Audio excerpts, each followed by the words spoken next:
Hello everyone and welcome back to Let's Play Skyrim. Last time we got started in Falkreath by clearing out the exterior and Dead Man's Drink. Today we're going to continue. We're in Grey Pine Goods, the general store. And I just realized I actually started out incorrectly in that, much like Luke and Valerius, Soloth, the storekeeper, will follow me upstairs. He doesn't want to be stolen from, so it's more sensible and to my advantage to start out up here on the top level, go in that way, so I can clear out the top floor without him even knowing I'm here.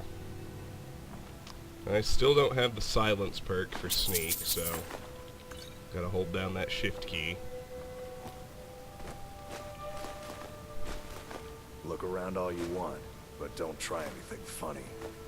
That's a glitch. I think we've seen Arcadia do it before too, where even if they can't see you, the storekeeper talks to you as though they can, just anytime you're in their shop.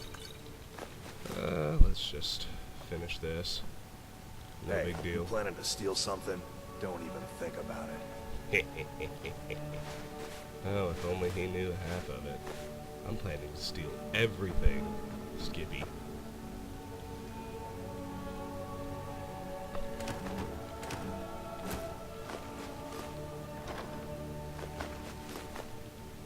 Bunch of stuff I don't need. Dwarven mace, that's pretty high level. And just like that, we're over encumbered.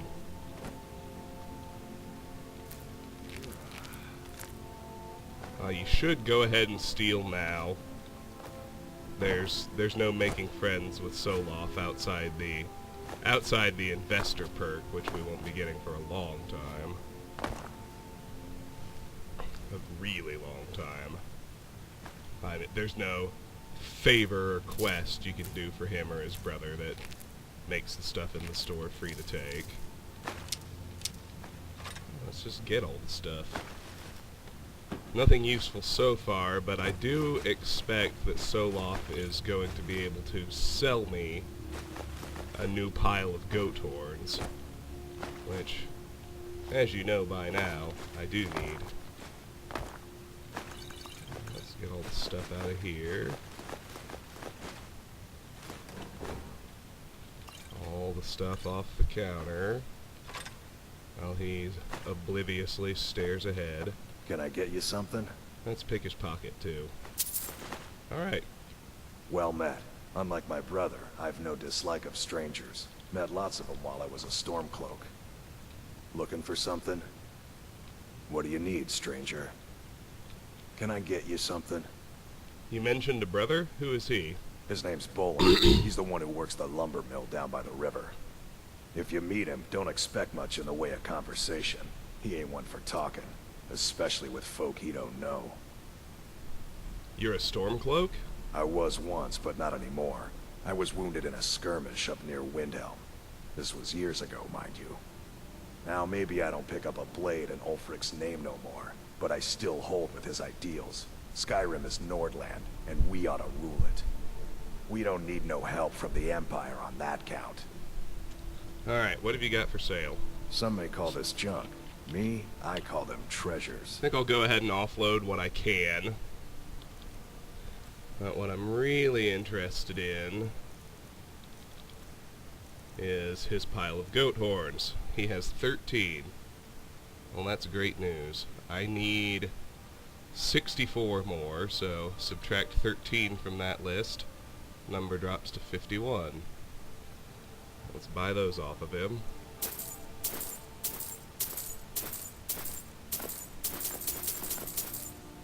And let's go ahead and offload whatever I can, which won't be much. It'll just be anything I picked up outside.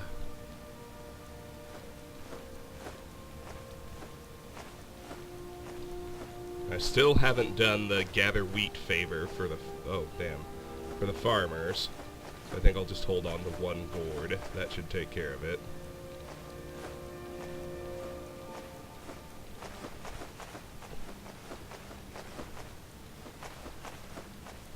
I can sell him all these ingredients, which is nice.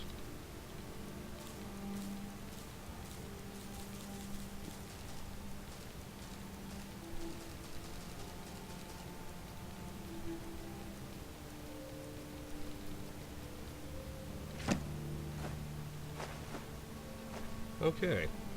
Steal anything from my shop and you'll regret it. Alright. Well, that's it for Grapevine Goods. Now next...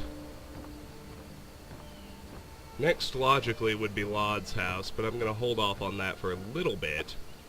Just because, believe it or not, there's a little quest in town that will send us into his house. So I'll do that when I get to that. First thing I want to do is Corpse Light Farm. Both of them should be out right now. Mathes and Indara Karelia.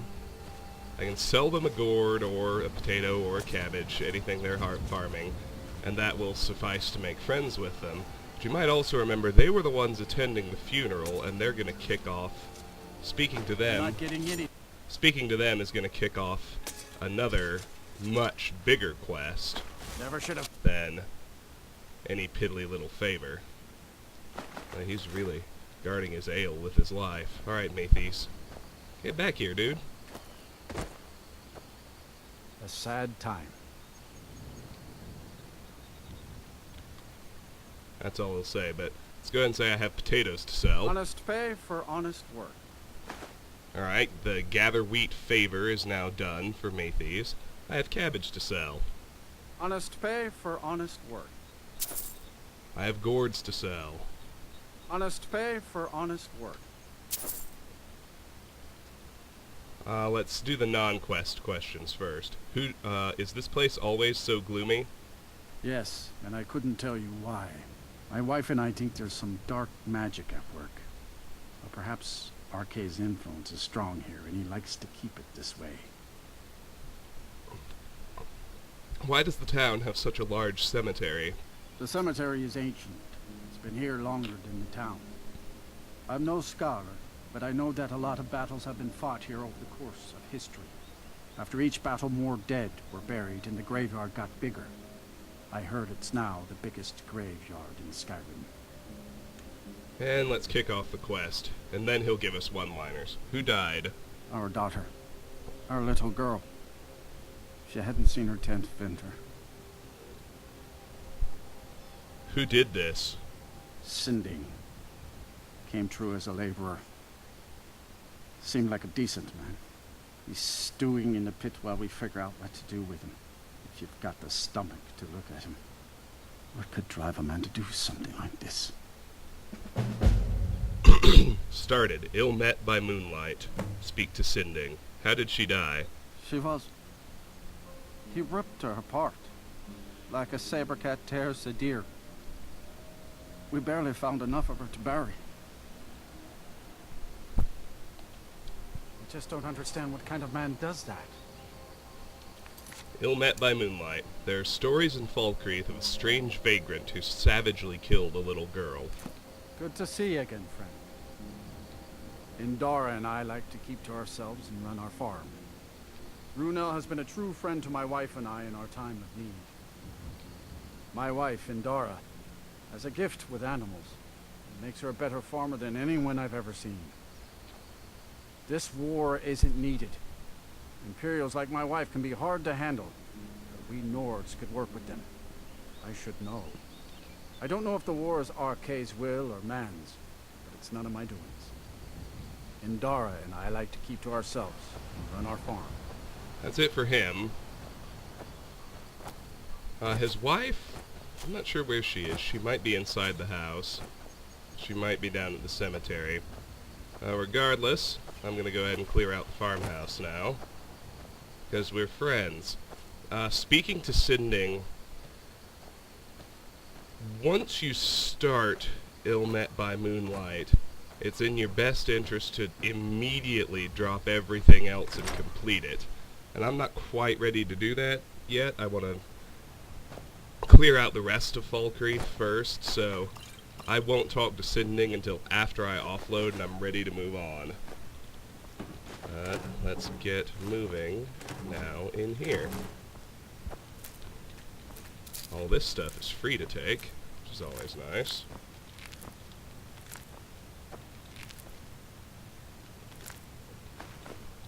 Make sure there's nothing under the table. Then clear it and then hop on top, because that's actually the easiest way to get all that hanging stuff.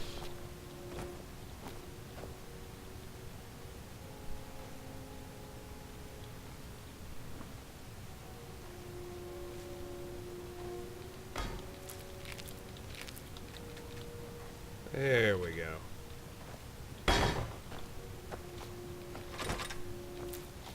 Not too much noteworthy in here, but we are going to get one skill book that I'm aware of.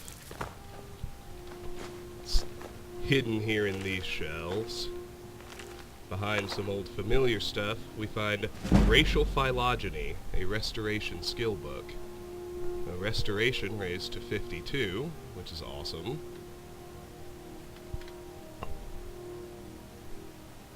And if I pop over to look at my free skill boosts, I had 5 left for restoration, so now I have 4. 3 skill books and 1 quest. Alright, Notes on Racial Phylogeny and Biology, 7th edition, by the Council of Healers, Imperial University. After much analysis of living specimens, the Council long ago determined that all races of elves and humans may mate with each other and bear fertile offspring. Generally, the offspring bear the racial traits of the mother, though some traces of the father's race may also be present. It is less clear whether the Argonians and Khajiit are interfertile with both humans and elves, though there have been many reports throughout the eras of children from these unions, as well as stories of unions with Daedra. There have been no well-documented offspring. Khajiit differ from humans and elves not only in their skeletal and dermal physiology, the fur that covers their bodies, but their metabolism and digestion as well. Argonians, like the Droog, appear to be a semi-aquatic troglophile form of humans, though it is by no means clear whether the Argonians should be classified with Droog, men, Mer, or, in this author's opinion, certain tree-dwelling lizards in Black Marsh.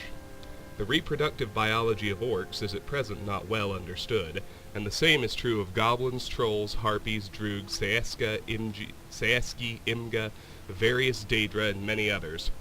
Certainly there have been cases of intercourse between these races, generally in the nature of rape or magical seduction, but there have been no documented cases of pregnancy. Still, the interfertility of these creatures and the civilized hominids has yet to be empirically established or refuted, likely due to the deep cultural differences. Surely any normal Bosmer or Breton impregnated by an orc would keep that shame to herself, and there's no reason to suppose that an orc maiden impregnated by a human would not be likewise ostracized by her society. Regrettably, our oaths as healers keep us from forcing a coupling to satisfy our scientific knowledge. We do know, however, that the Slode of Thras are hermaphrodites in their youth, and later reabsorb their reproductive organs once they are old enough to move about on land. It can be safely assumed that they are not interfertile with men or Mer. One might further wonder whether proper classification of these same races, to use the imprecise but useful term, should be made from the assumption of a common heritage, and the differences between them have arisen from magical experimentation, the manipulations of the so-called earth bones, or from gradual changes from one generation to the next. And here's another new book, not a skill book, The Apprentice's Assistant. Advice from Valenwood's most prestigious spellcaster. No doubt you have heard tales of my adventures, stories carried from province to province, all of Tamriel in awe of my feats of magical prowess. More than once, I am sure, you have thought, if only I had Aramril's ability, then I too could seek fame and fortune in magic duels. It is true, of course. Great fame and limitless fortune await those who are successful. But to be successful, one needs to learn from the best. That is why you have purchased this book, so that I may teach you. I am, of course, the best. Here, then, is my advice. Follow it, and you too can make a name for yourself throughout Tamriel. 1. To know your opponent is to know his weakness. Infinitely more versatile than a simple blade of steel, a good mage has a wide array of spells at her disposal. More than that, she knows when to best use them. She knows that frost spells can stop a charging beast, or keep a savage brute from swinging his sword. Excuse me. She knows that shock spells can drain her opponent's magicka. She knows that illusion spells can set a group of enemies against each other, should she find herself in a less than fair fight, an all too common reality when her opponents know they cannot win in single combat, and that there are spells that can save her in a moment when all seems lost. 2. To know yourself is to know your limits. Even the best mage has a finite reserve of magicka. None born yet have been graced with Magnus's infinite reserves of power, and so a good mage does not overextend herself. She makes sure she always has enough magicka to keep herself safe. Failing that, she makes sure she has a sizable supply of potions at the ready. Failing that, she makes sure she always has an escape route. Not that the great Aramril has ever fled a fight, but of course you do not necessarily share her superb natural ability. That is why you must practice. 3. Wards can kill you. There is no question that wards are an essential tool of any aspiring mage. They can block incoming spells, negating your opponent's attack and wasting his magicka. A good mage knows, however, to not rely too heavily on her ward. Keeping a ward readied for too long will leave a caster drained of magicka, unable to retaliate, and at worst unable to maintain the ward, and therefore completely defenseless. 4. Two hands are not always better than one. Any advanced spellcaster has learned to cast spells with both hands, dealing more damage. There are certainly times when this is to your advantage, such as when an opponent is already weakened, or when it is likely to draw a bigger reaction from the crowd that has no doubt gathered to watch you. It is not always the best strategy, however. Concentration spells, for example, can often be used on the ground when an opponent is especially nimble.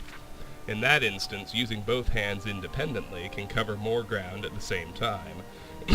A mage throwing fireballs with both hands cannot immediately raise a ward to defend herself, or heal while she continues to attack. 5. Always rise to a challenge, especially when you know you can win. Remember that your first priority is, of course, to stay alive. Following closely behind, though, is your need to please the crowd. You are, after all, depending on their generosity to fund your adventures. Here, then, more than magic comes into play. If you can gain a sense of your opponent's ability before the duel begins, you can enter into the event with confidence. Knowing that you outclass your opponent is of great importance, as it means you can confidently give the crowd a better show. Likewise, knowing ahead of time that you could very well lose a duel, you are afforded an opportunity to suddenly find yourself engaged elsewhere and be unable to attend the event. By no means do I suggest that I have ever done such a thing. I simply find that my great fame occasionally means I am unable to respond to every single request for a duel. Keep these few things in mind, keep your wits about you, and you too can make a name for yourself by putting on great displays of magical prowess. Take care, though, for if you become successful enough, you may find yourself facing a challenge from me. That's basically the mage's equivalent of killing before you're killed.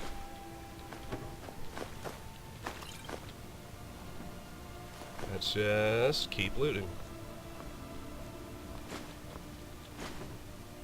Song of Pelinal V1.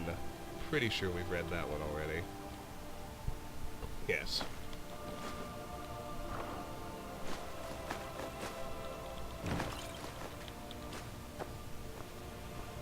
Alright, let's... oh, I almost missed those chicken eggs. Let's head out of here and let's look for the wife, Indara.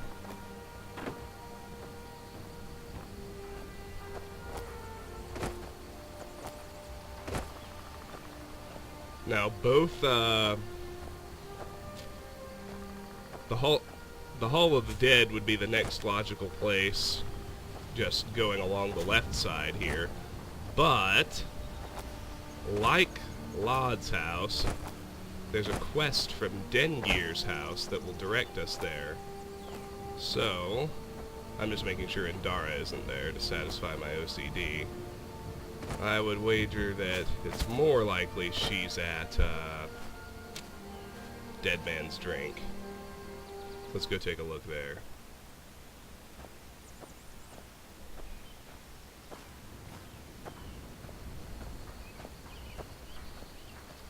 Anyway, once I find Indara, the next place I'm going to go is Dengir's house. I'll accept those quests. And go perform them. Now let's check inside Dead Man's Drink. Shor's bones. Handsome man in Falkreath.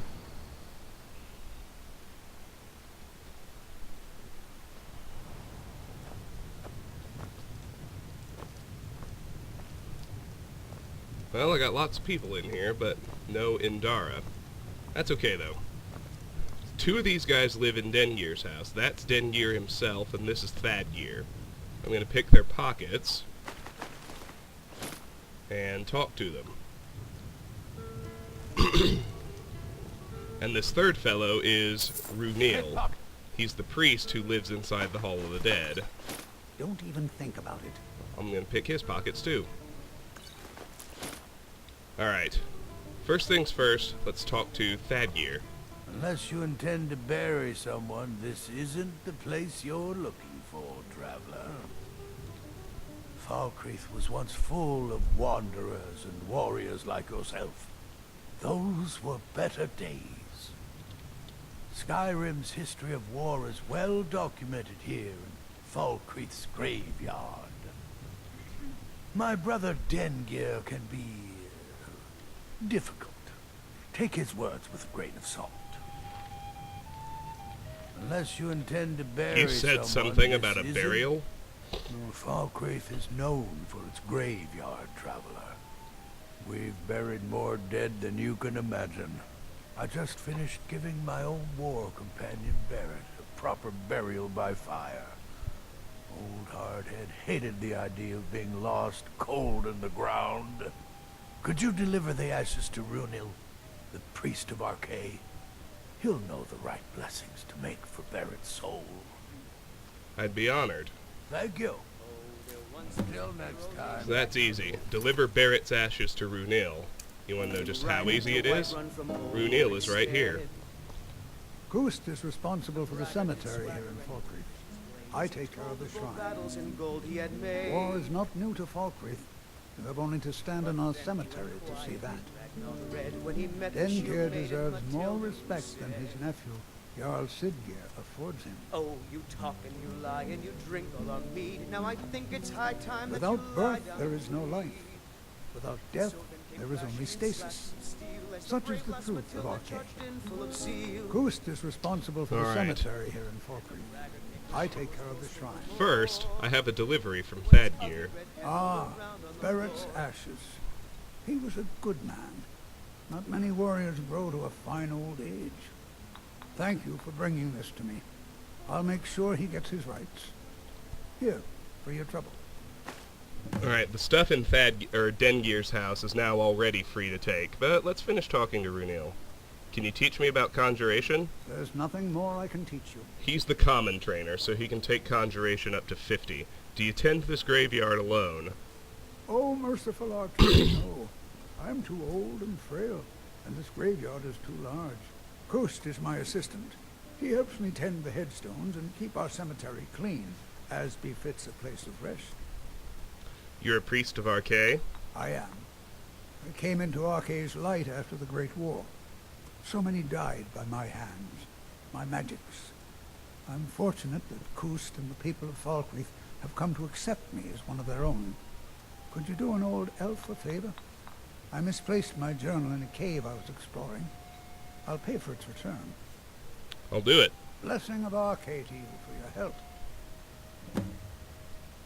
Find Runil's journal inside That South journal Fringe means a lot Sanctum. to me, if you find it. Just a radiant dungeon delving quest. A lot like Amren's. Now let's talk to Dengir. I was Jarl once, but I was encouraged to step down when I took sides with the Stormcloaks. It was an imperial plot, I tell you. Be mindful. My maid Tikla has been known to pass information to that pompous nephew of mine, Siggeir. Enemies and ears, both are everywhere. My nephew has always been handed things. Even the title of Jarl.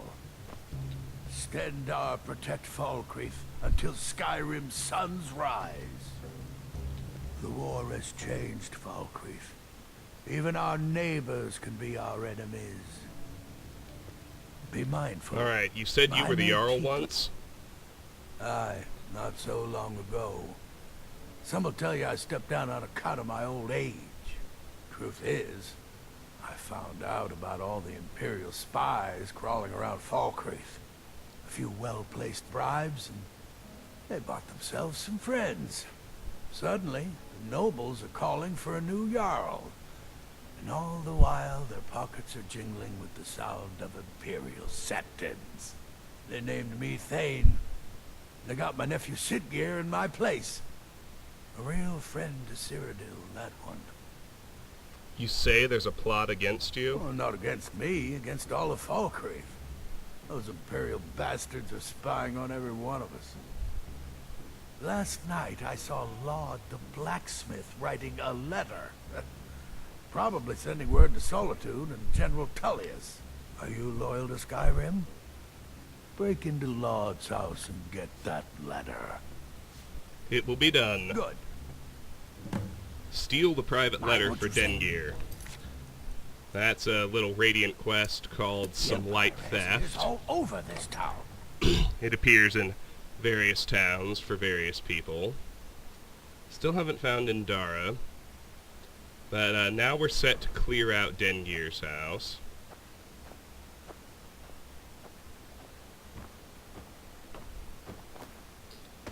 Just keep my eyes open for Indara, because, as you well know, completionism demands that I pick her pockets and get all her stuff. Where did Dengeir's maid, Tikla, go? We still need to pick her pockets and talk to her as well. What time is it? It'll be nighttime soon. Not over there.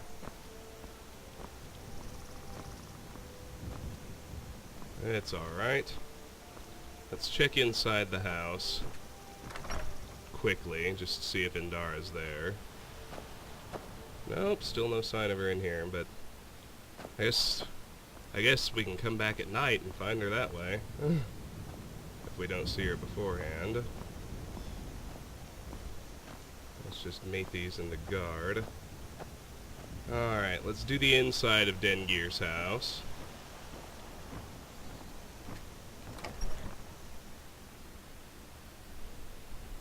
I trust you're not planning any trouble. What can I do for you, friend? Alright, first let's pick her pocket, now let's talk to her. I'm sorry, I should really go now. I can't really help you. I'm just Dengeir's maid. I'm sorry, I should really go now. That's all there is, but thanks to our delivery quest, everything in here is already free to take. Lost Legends, we've read.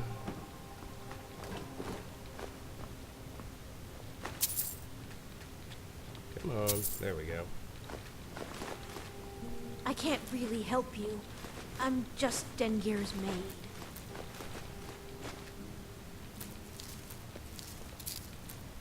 maid.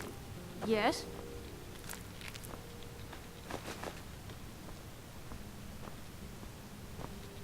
You want something from me? I think we'll have one new book in here. Tale of Drozira, transcription and commentary by Sonia Vette. Or Vetti, who knows. The following is a tale overheard as told by a Khajiit father to his cub while making camp with one of their caravans. I have attempted to transcribe it as he told it, for the Khajiit do not often speak of their history to outsiders. In truth, I do not believe he would have spoken at all, but for the vast helping of moon sugar he had consumed that night. Come and warm your fur by the fire, Mardashir, and I will tell you of how our Drozira came to be the greatest of all Khajiit. Ed, Drozira I took in this case to be an honored ancestor. The ancient Khajiit heard the great roar of Alkosh, the great cat king of time, Ed, known as Akatosh in the Empire and Alduin in Skyrim. and raced to his voice. In 3 days' time they crossed the whole of Tamriel, resting not even for the moon sugar, for such was the speed of Khajiit then. They joined with the pride of Alkash, and were his strongest warriors. Lorkhaj, edge shore in the Nordic, however, chose to give his roar to the Ra Wulfarth to spite the Khajiit warriors, for he was jealous of their devotion to Alkash. Seeing the ferocity of the Khajiit warriors, Ra Wulfarth could not bring himself to put them to death. Using the roar that Lorkhaj had given him, he spoke to Masser and Secunda to move to their fullness in the sky. The Khajiit warriors became sentient, but Lorkhaj stripped from them all reason. When Ra Wulfarth returned to sink his fangs into the Red Mountain, he called upon his people to aid him. Drozira was the only one among the Rojit who still remembered, and so was the only one who answered the summons. But these Nord bards are expletive removed, and do not sing of how the great Ash King rode Drozira up the Red Mountain itself to strike at the heart of the Dunmer. Never is it mentioned how Drozira pounced atop Dumalakath, the dwarf orc, when he had his blade to the throat of the Ash King so that he could not speak. Nor do they sing of how Lorkhaj returned Drozira from the lands of Shegorath for his bravery and for saving the Ash King. So when you find a bard who speaks ill of the Khajiit, you be sure to leave him an iron claw in the back to remind him who saved Skyrim. As for the rest of the Rojit, they grew small and lost their cunning altogether, which is why you should not hesitate to strike them down when they approach the wagons. So it was told by my father, and so I tell it now to you. Now be a good cub and go fetch me some more moon sugar for these sweet cakes. Much of the tale seemed to me little more than a boast, but certain facts do seem to line up with what we believe is the truth behind these legends. It does raise questions as to why we do not know more about history of the Khajiit and what parts they have played that might not have been recorded by our written histories. Oh, and another new book, Flight from the Thalmor. Dearest reader, the work you are about to experience has been copied and duplicated so that the story it relates can be spread throughout the Empire, but make no mistake, this is not a work of fiction. The events chronicled in this account are all true, were originally documented in a private journal, which now remains safely guarded in the House of Quills in Hammerfell, and occurred not more than a year before this book was printed. Ashad ibn Khaled, High Scribe, House of Quills, Hammerfell. It's been 9 days since I slipped my bonds, 9 days since I strangled my captor with my own chains, and 9 days since I rushed headlong into the night, always listening, but never looking back. But in order to understand my current predicament, one must first understand where I came from, and just where this story began. My name is Hadric Oakenheart, and I am a proud Nord of Skyrim. I am a skald by trade, and received my formal training at the Bard's College in Solitude. For years I made my occupation as a traveling musician and minstrel, and even served several stints as warbard in service to the armies of the various Jarls. And it's fairly safe to say that if I weren't a bard, I never would have gotten into this mess to begin with. My troubles began when I first started singing about Talos, the ninth and greatest divine, beloved of the people of Skyrim. Turns out he's not so beloved by the Thalmor. Ah yes, the Thalmor, as common as a head cold in Skyrim these days and just as annoying, or so I thought at the time, before their true power and influence made itself known. For those not in the know, the Thalmor are Skyrim's recently honored guests, high elves of the Aldmeri Dominion who were gracious enough not to wipe us all out during the Great War. But, as every Nord of Skyrim knows, Thalmor graciousness comes at a terrible price. One of the stipulations of the White Gold Concordat, the peace treaty between our peoples, was the abolishment of Talos worship. A man ascend to godhood? Preposterous, claimed the Thalmor. And so the open worship of Talos has been outlawed in Skyrim, and actively enforced in those cities where the Thalmor have a tangible presence. Cities, I might add, in which the Empire has the most secure foothold. It was in one of these cities, Markarth to be exact, where I made the conscious decision to defy the ban on Talos worship, and my defiance came in the form of, what else? A song. For what bard who has spent time writing and rehearsing an original work can possibly refrain from performing it? So perform it I did, not once, not twice, but 7 times, once a day for an entire week. Now here's something most of my kinsmen are unaware of. Not all Thalmor in Skyrim are equal in station or purpose. In fact, there is one group in particular that operates secretly in the shadows, watching and waiting for those Nords who break the law and continue their worship of Almighty Talos. These are the Justiciars, and it is their job to enforce this, the most terrible of conditions of the White Gold Concordat. And so I would have performed my song for an 8th time had I been given the opportunity. Sadly, I was not, for the Justiciars had been watching, had been waiting. Instead, I received a black sack over my head in the wee hours of the morning, a dreadfully uncomfortable wagon ride, and sinister promises that I would enjoy my new home, which I came to realize was some sort of secret Thalmor prison or detention camp, one I was certain I would never leave alive. It was at that moment I realized I needed to make my escape. No matter what, even if I died in the attempt, I had to slip the grasp of my captors. Better that than rot in some god's-forsaken Thalmor jail until the end of time. I finally got my chance when the wagon stopped and we made camp for the night. One of my 2 Thalmor guards set off into the forest to hunt, leaving me alone with the other, and so my account comes full circle.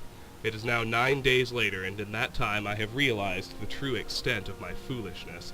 I couldn't have sung the song just once, or maybe twice, or not at all.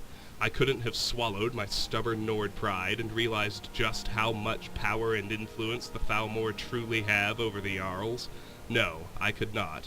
So now I run. Like a hare from the hound I run, always moving, rarely resting, never sleeping. But the Thalmor dog my every move. Where will I go? How will I escape their grasp? I honestly don't know. The only thing I now understand for certain is this. If the agents of the Aldmeri Dominion cannot have your soul, then they will take your very life. My name is Hadric Oakenheart, and I am a proud Nord of Skyrim. Remember me, for soon I will be dead. Damn Thalmor. That's why we murder every Thalmor we come across, as a matter of principle.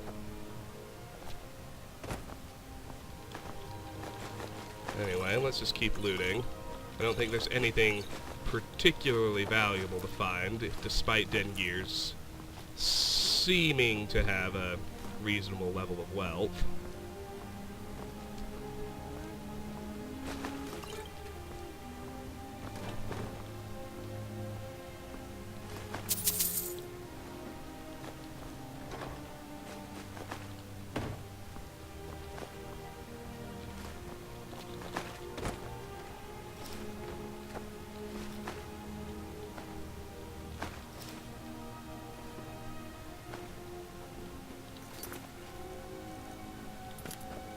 Just making sure she didn't spot me swipe that potion. It was valuable enough to count as stealing. Alright, Dengir's house is now completely cleared out. I'm sorry, I should really go now. I'd like to do Lod's house next. Well, I still have some time before everybody's workday ends. But I do still need to find and speak to Indara. Let's see if she's popped home yet. Since it's on my way to Lod's house anyway. No, still empty. Alright, Lodge should still be outside working. I'm gonna talk to him, and once I talk to him, we're safe for the Daedric quest he kicks off. And then I want to clear his house before he goes inside, because despite being able to do a little favor for him, you can never make the stuff in his house free to take, so let's start by picking his pocket. Oh, don't want to steal the fresh meat. Why? We can take everything else, though. You're not getting any. Yeah, leave that fresh meat with him.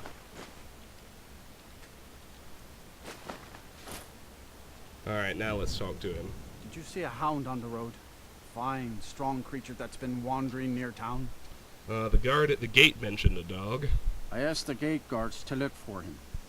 I can't afford to chase him down, but could use a fierce, loyal beast to keep me company. If you are willing to retrieve him for me, I'd give you some fresh meat to attract him out on the road. I could be convinced to catch him. Oh. It's a smart man to demand something up front for his work. Some gold now, and some when I have my dog. Here's the meat. Alright, completed. Speak to Lod. Find the dog outside Falkreath. Steel's good, but loyalty's better. I'm loyal to Dengeir first, and the Empire second. Only a hearty soul travels the road these days. The war bleeds Skyrim. It bleeds her dry, and I think none of us are the better for it.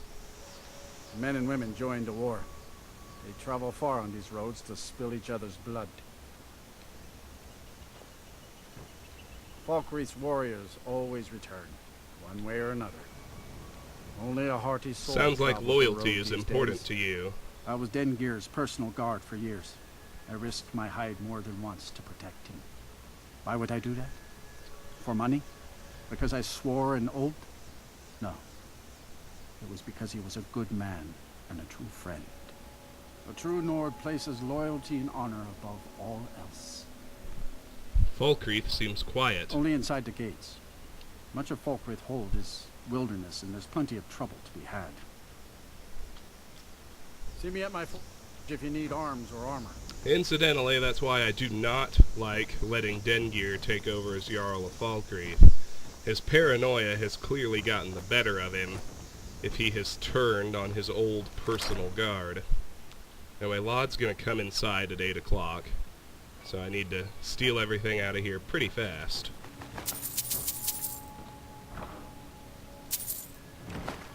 The private letter Dengeir wants is right here on this table. Old friend, need all the iron ore you can dig up, double my usual order. I know the mine isn't as rich as it used to be, but I'll pay extra, Lod. Now we can go take the private letter off of my book list. And take it, and now bring the private letter to Dengeir. We'll do that, but let's try and finish clearing the house out first. Lod tends to hang out upstairs, so I'm doing the reverse of what I usually do and trying to get all this stuff, even if he comes in the house and starts demanding that I leave.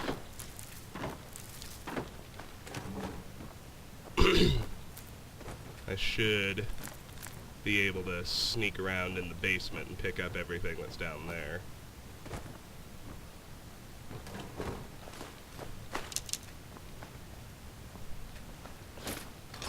Nothing terribly valuable unless you've somehow managed not to find iron armor yet. Oh, I didn't want that torch. Let's put it back into this wardrobe.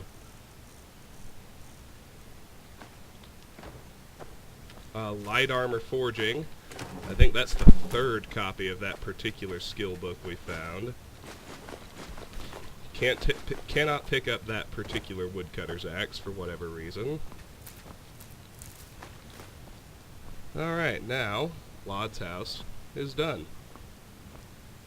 I still need to find Indara before I can say, alright, Corpse Light Farm is clear.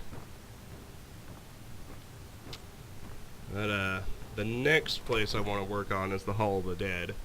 I've already spoken to Runil. That just leaves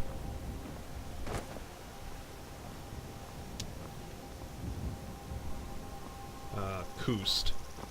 But let's go deliver the letter to Dengeir first, and that's actually going to kick off another quest for him.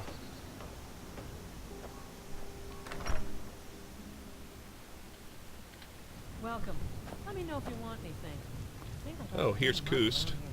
We'll go ahead and pick his pocket and talk to him. Don't even think about these graves. Hold the sons and daughters of Falkreath. Show respect while you're here, and you and I will be fine. You have the look of a killer. RK helps us find peace with death. These graves, hold the sons and daughters of I was young. Here's Lod's letter. What's this, some kind of code? Need as much iron ore as you can dig up? Well, he's not spying, but it's clear the Empire's making Lod smith up more swords and armor for them. Good work. Take this. And first, I can never get him to actually say the prompting line, but what exactly do you need from me? You may have seen the open grave in our graveyard. Most of the townsfolk think it's the work of a corpse thief. The truth is less pleasant. It was the grave of Vigar, my own ancestor, dead for centuries now. He is also a vampire. My family is entrusted with keeping him buried. But recently, someone stole the ward stone, and Vigar escaped. And you want me to find the ward stone? No, it's too late for the ward stone. Vigar must be destroyed. If this gets out, my family will suffer great shame. I will see that Vigar is destroyed. Good. He will have fled to gather others of his kind. Mind what you say. Alright, destroy the vampire Vigar. He usually... yep, bloodlet throne. The Emperor has ears all over this So town. we'll go do that eventually. I still can't seem to track down Indara. Sure bones. Well, I want to do the Hall of the Dead next. Welcome to Dead Man's Drink. I've been going about 45 minutes. So I can reasonably go another 15. That should be enough to find her and clear out the Hall of the Dead. Off that chill in the air. And then we can do a third video for grave concoctions, the Jarl's Longhouse, and the barracks and jail. Cool. Yeah, I got a plan. Everything's gonna be fine.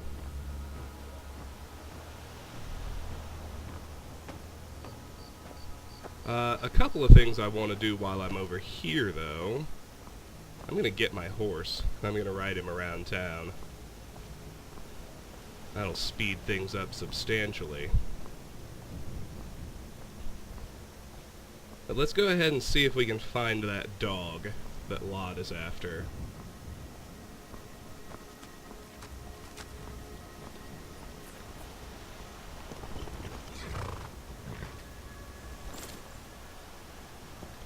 Let's ride out the road, we came in on, just a little ways. Just kind of need to go to the quest marker and hang out, and there you can see the dog. You are exactly what I was looking for.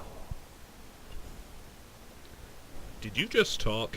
Yeah, Skyrim is now host to giant flying lizards and two-legged catmen. And you're surprised by me?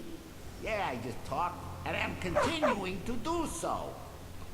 You see, my name is Barbas, and I have a problem I think you can help sort out.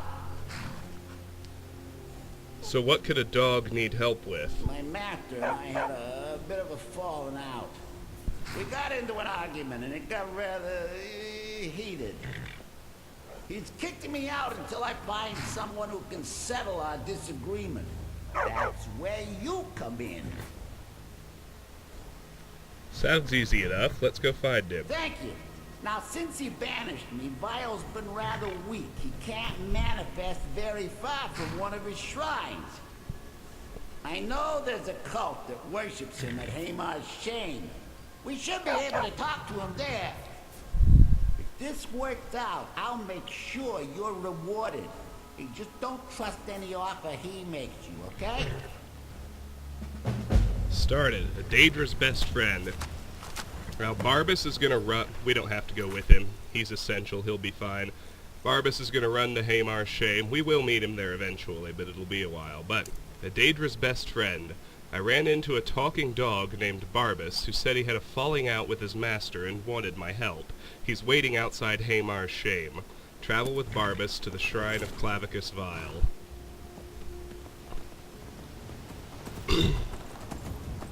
And now it's 9:22, so we can actually talk to Lod about, and finalize the search for the dog, which I think I will do, but for the moment, let's see if Indara is in here. By all rights, she ought to be. Yep, there she is. We can pick her pocket and talk to her.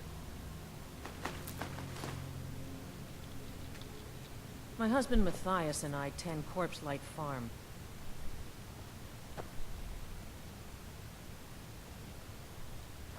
Falkreath is a hard place, and tending a farm here is thankless work. Matthias is a kind and wise man. The Nords could use more like him, so could the Imperials. How could people see all the graves in Falkreath and still want to make war? Oh, Falkreath is a hard place, and tending a farm here is thankless work. Matthias is a kind and wise man. The Nords could use more like him, so could... Alright, that's it. I've got about 10 minutes left to the 1 hour mark. And still want to make war. I've already talked to the 2 men who live at the Hall of the Dead. So let's just go clear it out right quick. And then I think I'll call it a video. That'll leave us with 3 buildings to work on next time. The Jarl's Longhouse, Grave Concoctions, and the Falkreath Barracks and Jail. Gust is responsible for the cemetery here in Falkreath. I take care of the shrine. So, it's worth noting that even after we find Runil's journal and complete his little dungeon delving quest, the stuff in here does not become free to take. So, might as well just steal it now. War is not new to Falkreath. You have only to stand in our cemetery to see that. Well, let's work on the other side while he's sitting over there. Kust is already asleep in here.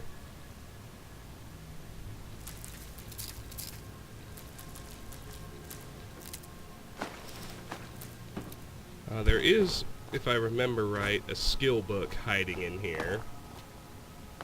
It's the one valuable thing. Aedra and Daedra we've read. But under the bed on the left, the Conjuration skill book. A new one, The Doors of Oblivion. First, Conjuration is at 90. Sweet business. Let me take that off the list, and if I jump over to look at my free skill boosts, I had 3 left, so now there are 2 for Conjuration. There is 1 skill book left to find. We found 4 of them, and 1 quest. The Doors of Oblivion by Saif-Ij Hijja. When thou enterest into oblivion, oblivion entereth into thee. Nigh Tyrol Lar. The greatest mage who ever lived was my master Morian Zanus. You have heard of him as the author of the book On Oblivion, the standard text for all on matters Daedric. Despite many entreaties over the years, he refused to update his classic book with his new discoveries and theories, because he found that the more one delves into these realms, the less certain one is. He did not want conjecture, he wanted facts. For decades, before and after the publication of On Oblivion, Zanus compiled a vast personal library on the subject of Oblivion, the home of the Daedra. He divided his time between this research and personal magical growth, on the assumption that should he succeed in finding a way into the dangerous world beyond and behind ours, he would need much power to wander its dark paths. 12 years before Zanus began the journey he had prepared his life to make, he hired me as his assistant. I possessed the 3 attributes he required for the position. I was young and eager to help without question. I could read any book once and memorize its contents, and, despite my youth, I was already a master of conjuration. Zanus too was a master of conjuration, indeed a master at all the known and unknown schools, but he did not want to rely on his ability alone in the most perilous of his research. In an underground vault he summoned Daedra to interview them on their native land, and for that he needed another conjurer to make certain they came, were bound, and were sent away again without incident. I will never forget that vault, not for its look, which was plain and unadorned, but for what you couldn't see. There were scents that lingered long after the summoned creatures had left.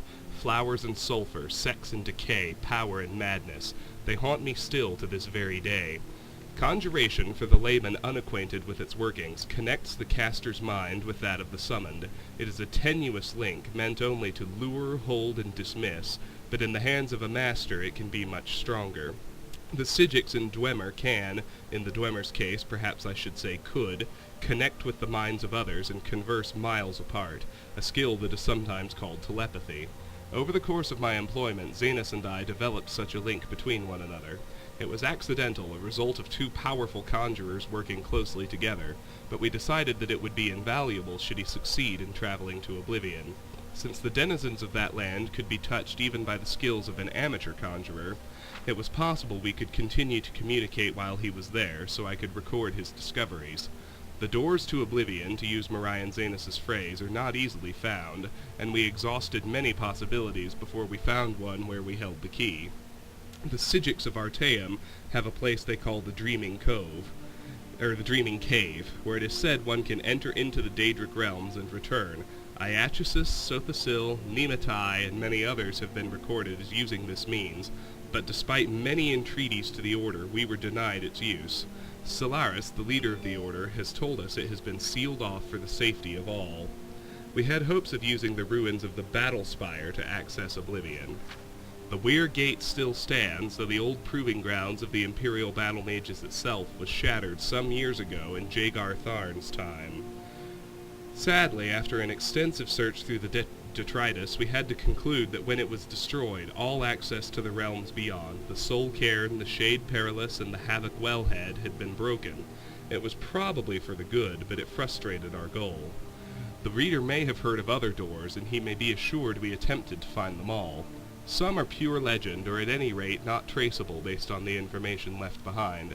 There are references in lore to Maruk's Abyss, the Corrington Mirror, the Mantellan Crux, the Crossroads, the Mouth, a riddle of an alchemical formula called Jacinth and the Rising Sun, and many other places and objects that are said to be doors, but we could not find. Some exist, but cannot be entered safely. The whirlpool in the Abetian, called the Maelstrom of Baal, can make ships disappear, and may be a portal into oblivion, but the trauma of riding its waters would surely slay any who tried. Likewise, we did not consider it worth the risk to leap from the Pillar of Thras, a 1,000-foot-tall spiral of coral, though we witnessed the sacrifices the Slodes made there. Some victims were killed by the fall, but some indeed seemed to vanish before being dashed on the rocks. Since the Slode did not seem certain why some were taken and some died, we did not favor the odds of the plunge. The simplest and most maddeningly complex way to go to oblivion was simply to cease to be here and begin to be there. Throughout history there are examples of mages who seemed to travel to the realms beyond ours seemingly at will.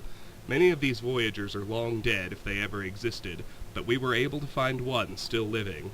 In a tower off Zephyrbel Bay on the island of Vardenfell in the province of Morrowind, there exists a very old, very reclusive wizard named Divaith Fear. He was not easy to reach, and he was reluctant to share with Morion Zanus the secret door to oblivion.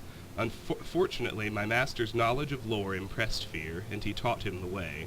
I would be breaking my promise to Zanus and Fear to explain the procedure here, and I would not divulge it even if I could. If there is dangerous knowledge to be had, that is it. But I do not reveal too much to say that Fear's scheme relied on exploiting a series of portals to various realms, created by a Telvanni wizard long missing and presumed dead. Against the disadvantage of this limited number of access points, we weighed the relative reliability and security of passage, and considered ourselves fortunate in our informant.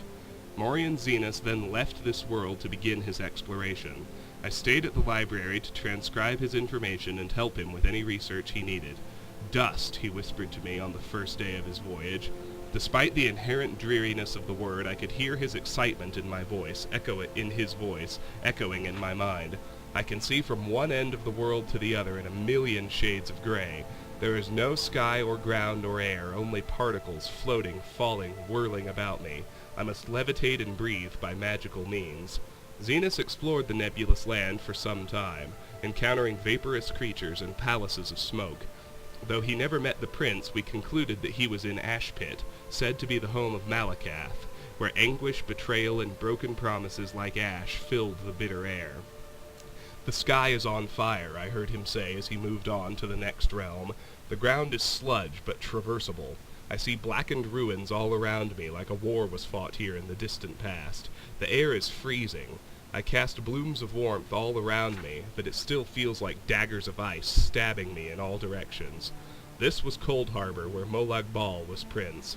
It appeared to Zanus as if it were a future Nirn, under the king of rape, desolate and barren, filled with suffering. I could hear Morion Zanus weep at the images he saw, and shiver at the sight of the imperial palace spattered with blood and excrement. Too much beauty, Zanus gasped when he went to the next realm. I am half blind. I see flowers and waterfalls, majestic trees, a city of silver, but it is all a blur. The colors run like water. It's raining now, and the wind smells like perfume. This surely is Moonshadow, where Azura dwells. Zenas was right, and astonishingly, he even had audience with the Queen of Dusk and Dawn in her Rose Palace. She listened to his tale with a smile, and told him of the coming of the Nerevarine. My master found Moonshadow so lovely, he wished to stay there, half blind, forever, but he knew he must move on and complete his journey of discovery. I am in a storm, he told me as he entered the next realm. He described the landscape of dark twisted trees, howling spirits, and billowing mist, and I thought he might have entered the Deadlands of Mehrunes Dagon. But then he said quickly, "No, I am no longer in a forest. There was a flash of lightning, and now I am on a ship. The mast is tattered, the crew is slaughtered, something is coming through the waves. Oh gods! Wait, now I am in a dank dungeon, in a cell." He was not in the Deadlands, but Quagmire, the nightmare realm of Vernima.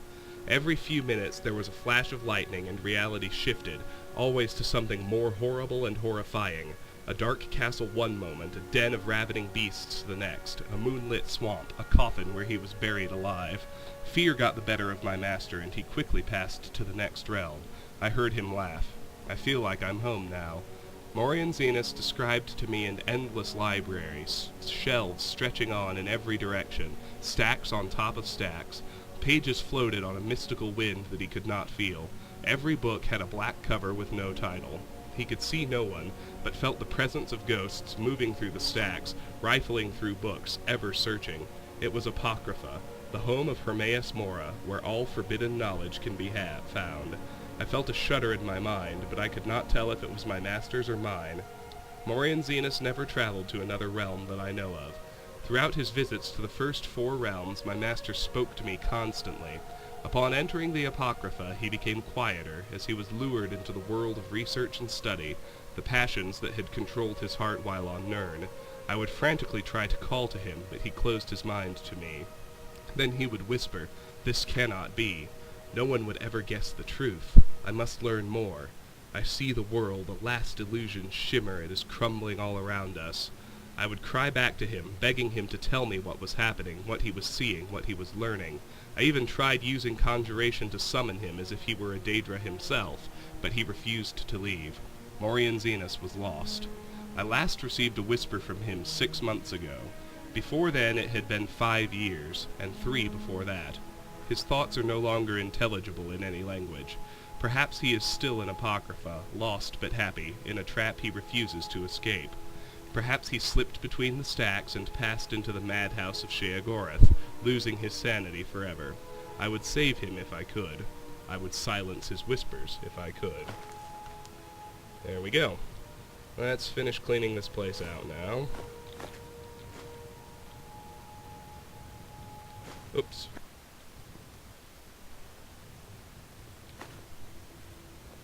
Where's he gonna go? Oh, perfect. Alright, so that side of the room is completely clear, as is the fireplace. I should be able to clear the table from behind him, even with him sitting at it. No need to steal Barrett's ashes. They work just like bone meal.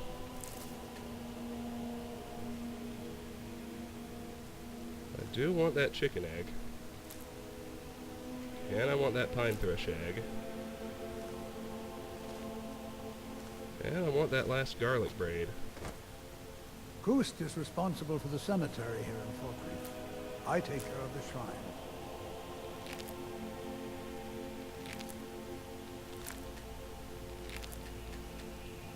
And I want all that food you got here, too. Just 1 pheasant left, I think. Alright, we're done. Now, You should be careful with those flames. I want to wait until morning, and then head out. And then I'll end the video. We only have 3 buildings left to clear.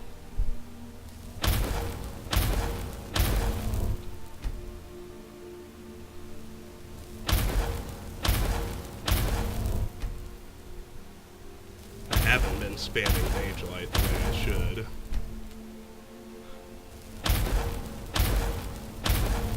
I think I'll start with grave concoctions. It's another place where there's no way to make friends. Don't go setting the place on fire, okay? You need to leave. Oh, well, fine. Douchehat.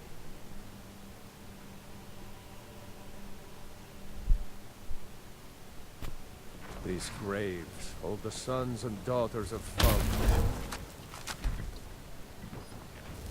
Let's wait till 8 a.m. Mostly because there is one other thing I want to do.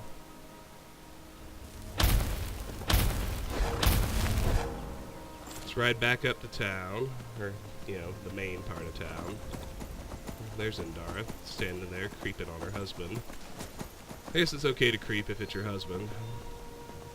Yeah, I'm gonna save the Jarl's Longhouse for last, so I'll do grave concoctions, then the barracks and jail, minus Sinding, because I do not want to start his quest yet.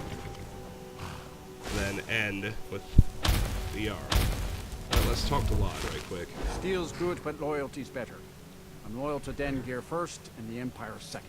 You know that dog on the road you asked me to get? Yeah. He ended up being a lot more trouble than he was worth. Anyway, it's done. Time to move on. Much obliged. Here. It's not much, but take it anyway. Alright.